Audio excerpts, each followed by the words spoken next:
But the last thing she said, one of the last things she said was she was worried that Hannah was working and she wasn't going to get here in time. And Anthony was working and he wasn't going to get here in time. And she kept saying over and over, I'm just ready to go home. I'm just ready to go home. And I'm so strong and I just want to go home.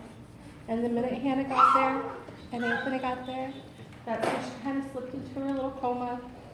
And she went home the next day.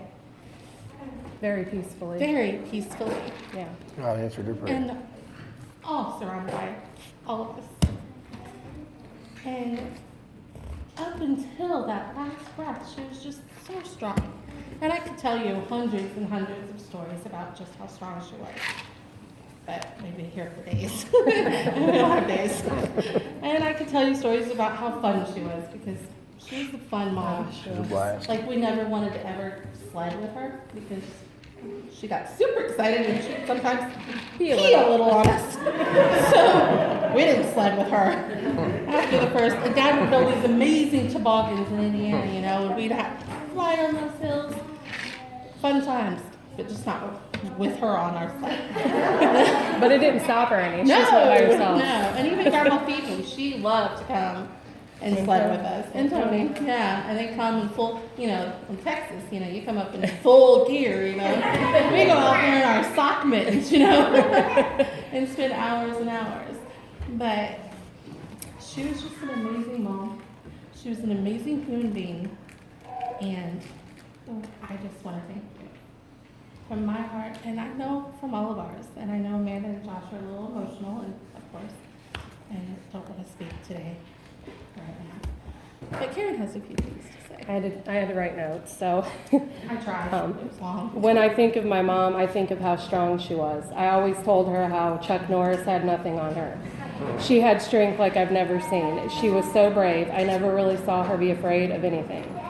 I think of love because she had so much love to give out. As kids, all of our friends always hung out at our house, not because of us, but because they loved to hang out with her.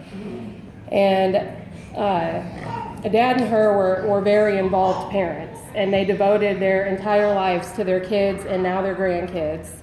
They used to play hide and seek with us in the dark at night, and I had the same toboggan story with her in the sled with the pee, but they would get in the floor and we would wrestle and we would play, and it was just a wonderful childhood. And I also think of her strong faith and her love for Jesus. And no matter what life threw at this woman, no matter what life threw, she kept her faith, and she always found comfort knowing that God is in control of every situation, and even to the very end.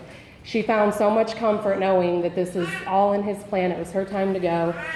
And she was the most influential person that I've ever met in my life. And she wasn't as my hero, and I will forever be blessed that I got to be such a huge part of her life for 37 years and 16 days. And if you notice, there are books around the room.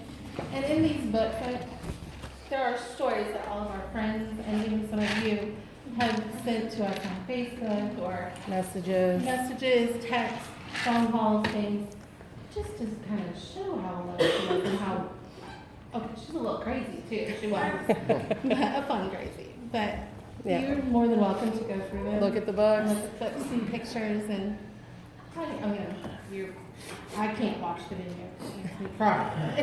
And did you have something you want to add? For those of you that don't know me, I'm Arlene's son-in-law. Favorite child. I'm just getting there. I met Arlene and Tim in 1997 when I met Karen, and they were the best thing that's ever happened to me, especially Mom. My mom wasn't in the picture, so when I found Arlene, if I was being stupid, she told me I was stupid. If I did something right, she praised me for it. If I needed her help, she was there. And, she was always on me all the time about church and, you did this wrong. Don't talk to your kid like that. If you do that again, I'm going to smack you. But she'd always done it out of love. She always did. Well, we and Tim had decided to go fishing one time, and this is probably my favorite story of hers, so I'm going to share it with you. And we had caught a bunch of bluegill. And so we get back to the house, and Tim says, I'm going to clean them up. Ask Mom if she'll get that grease going so we can fry these. I said, okay. So I was tasked with bringing it in and going back with the empty plate so get the fish, she can fry it. So I bring in the last plate as Tim's cleaning everything up. She hands me a piece of fish. She goes, try this, it's really good. So I eat it. One piece. He comes walking in the house and he says, all right, where's that fish? And she said, Anthony ate it all. She had ate it all while she was cooking. And she gave me the last piece and blamed me for it. All right, but I got to tell you a little tidbit about this story. We were all just shocked they caught that many fish. She was truly a wonderful person. She was. And she had a huge impact in my life. And I'll always be grateful to her for it. She picked some songs that she wanted played, and she put so much thought into these songs. It took her weeks of trying to choose which songs.